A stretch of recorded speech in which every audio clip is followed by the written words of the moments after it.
چامراج پیٹ عیدگاہ معاملے میں وقف بورڈ کے مضبوط موقف کی وجہ سے ریاستی حکومت بورڈ کو نشانہ بنانے کی کوشش میں لگاتار جٹی ہے اور اعلیٰ سرکاری حلقوں میں اس منشا کی تصدیق بھی ہو چکی ہے، اور تشویشناک بات یہ ہے کہ حکومت وقف بورڈ کو کسی بھی وقت سپرسیڈ کر سکتی ہے۔ چامراج پیٹ عیدگاہ میں گنیش اتسو کے تعلق سے سپریم کورٹ کے فیصلے سے جو جھٹکا لگا ہے اس سے ریاستی حکومت ابھی سنبھل بھی نہیں پائی ہے، اور ایسا لگتا ہے کہ اسٹیٹ بورڈ آف اوقاف سے انتقام لینے پر اتر آئی ہے۔ کرناٹک اسٹیٹ بورڈ آف اوقاف کے اعلیٰ ذرائع نے بتایا کہ ریاستی انتظامیہ کی طرف سے پہلے ہی وقف بورڈ چیئرمین شاہ فیصادی کو دھمکی دی گئی تھی کہ چامراج پیٹ عیدگاہ معاملے میں وقف بورڈ ریاستی حکومت کے موقف کے مطابق عمل کرے، ورنہ بورڈ کو سپرسیڈ کر دیا جائے گا۔ وزیر اعلیٰ بسوراج بومائی نے وقف بورڈ کے چیئرمین سے رابطہ کیا اور بتایا جاتا ہے کہ ان پر برہمی کا اظہار کرتے ہوئے متنبہ کیا کہ وہ چامراج پیٹ عیدگاہ معاملے میں سپریم کورٹ سے رجوع ہونے سے گریز کریں۔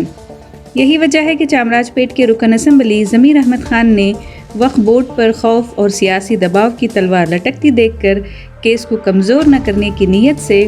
سینٹرل مسلم ایسوسی ایشن آف کرناٹکا CMA کی طرف سے بھی سپریم کورٹ میں ایک اور عرضی داخل کروائی۔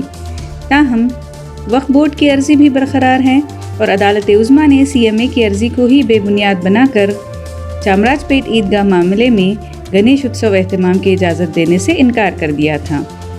اب جبکہ عدالت کا فیصلہ آ گیا اور چامراج پیٹ میں گنیش اتسو کی اجازت نہیں دی گئی اور یہ تہوار پرامن طور پر گزر تو گیا، لیکن ریاستی حکومت کی حالت زخمی شیر کی مانند لگ رہی ہے اور ذرائع کے مطابق وقف بورڈ کو سبق سکھانے کی باقاعدہ پلاننگ کی جا رہی ہے۔ سپریم کورٹ نے اپنا فیصلہ سناتے ہوئے فریقوں سے کہا تھا کہ اس تنازع کو وہ ہائی کورٹ کے واحد بینچ کے سامنے نپٹائیں۔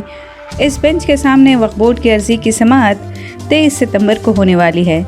ظاہر ہے کہ اس بیچ ریاستی حکومت کی کوشش یہی ہوگی کہ اس سماعت میں وقف بورڈ کی طرف سے مؤثر پیروی نہ ہو۔ ایسا تبھی ہو سکتا ہے جب وقف بورڈ کی کمیٹی کو برخاست کر دیا جائے اور سارا انتظامیہ کسی سرکاری افسر کو دے دیا جائے جو حکومت کی ہدایت پر کٹ پتلی کی طرح عمل کرتے ہوئے خاموشی اختیار کر لے،